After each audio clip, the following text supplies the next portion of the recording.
We're here with FSU tight ends coach Chris Thomsen. Chris, obviously a big day getting the number one tight end in the country. But for people that don't know a lot about Landen, what is so good about him from a leadership or standpoint that you got from him just recruiting him throughout the process? The thing, just getting to watch him since he was a freshman in high school, so just seeing his growth and development, he's a guy that, as you know, can go out and operate as a receiver. He's got great hips, gets in and out of breaks, he can run, great ball skills, but, also will put his hand in the dirt and come off the football. And so there's just not a lot of guys that will do that can do that want to do that. And then you got factors like, he comes from a great program. He's been very well coached. He's been pushed. He's been strained by the competition level that they play in South Georgia and all the way up into Atlanta, all the schools that you have to compete against. So there's just a lot of factors that give him the opportunity to be a guy that can come in and impact as a young player. He'll have a long way to go like any freshman. He's got to get stronger, got to get bigger. Got to learn the system, all the things that go with it, but he's as close to being ready as a guy can be. Yeah, doesn't say a lot. It's more action. Watched him, just his work ethic. Probably his work ethic when you watch him. Whether he was at the Seminoles showcase or just you watch him at Colquitt. When you talk about just his work ethic, because he doesn't seem to say a lot, but his actions speak pretty loud. Yeah, the thing about Landen, like that I've learned and that I really like the most, besides, you like all his physical ability. He's just a humble guy, man, and he's never changed. When he was a freshman and wasn't getting recruited, and we were offering him and trying to recruit him, and he's still the same guy now. Like he's not gotten full of himself with all the recruiting and things like that. And I credit his family, man. He's got a great family. Like, that's been the other great thing in that process of getting to know them over the years. And, just a great group of people. The family has kept him, grounded and humble, and that's who they are. So that's what has impressed me and stuck out the most over the course of a long recruitment with him. So when I watch him, you obviously number one tight end in the country, and some places 5-star and stuff like that. So I always wonder what it makes him that. And then I went to watch him a couple games, and it's like he really impacts everything around what he is. Obviously, blocking is something that he craves. There's usually not guys that crave blocking, but talk about his blocking from a sense. He just seems to. Like he wants to do that more than anything. Yeah, he does. And it's funny you ask about that. But his when he was a young player, he was in the little leagues.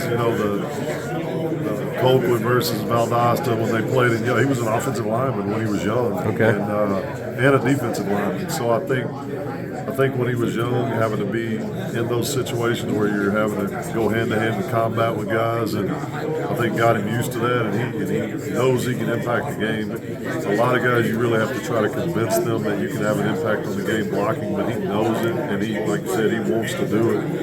And so, again, it goes back to that humility of not always just wanting the ball to impact the game, but trying to do it as a blocker. And I think that's another element he'll bring to our team, is just that team kind of guy, that perspective of I'm willing to do whatever it takes, whether it's run block, catch the ball, the special teams, or whatever it is. And that's what our guys this year did a good job of that, and helped us win. I know I had a good laugh with him just watching his game. And, he does a lot of blocking, and then they'll have occasionally they'll get the splash plays, and he's like, yeah, I think Coach Tom's going to have me do that a lot more in college, but. Just his receiving skills. There's not many guys that move as smoothly as he does out of his route. Well, what does he do so well as a receiver? Just he can go full speed and sink his hips and really stop on a dime and get out of a break, and that's what makes it hard to cover any receiver.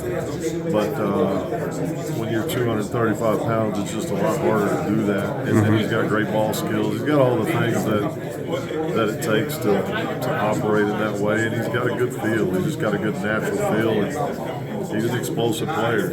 You want guys, and Jaheim brought that.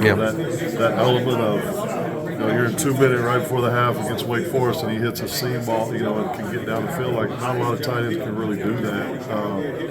But Landen can do that. The first game of his sophomore year that I watched him live was at Valdosta. He caught 2 seam balls, for 60, 70 yards right down the chute. And, it's just that type of playmaking ability is rare. Right. Your tight end room, obviously, y'all had a big year this year. Really got the tight ends involved. I guess, what's your kind of pitch when you talk to recruits, about what you want to exploit with the tight end position? Yeah, we just want to be able to show them that, number one, we'll stretch the field vertically. I think so many offenses use the tight ends in the flat and in the mid-range route progressions more, and we do that too. But we've over a 4-year period, we can put on a tape that shows not just Jaheim but Cam and Kyle and different players, Mark Easton, those kind of guys making plays down the seam and making big explosive plays. And guys want to do that. They know that receivers are going to get more of those, probably just because of the speed factor, but they also want to know, I'm going to get opportunities to get down the field and impact the game like that, and then because everything else kind of sets up off of that. So we feel like we can sit down with any tight end prospect now and say, look, here's how you're going to impact the game, but we're also going to expect you to block at a high level too. And then when the NFL comes in, we want NFL scouts to say this guy can operate at a high level in the pass game, and he can effectively block in the run game. And so I think we can show that and continue to progress with the guys we got. 13-0 season, really good season.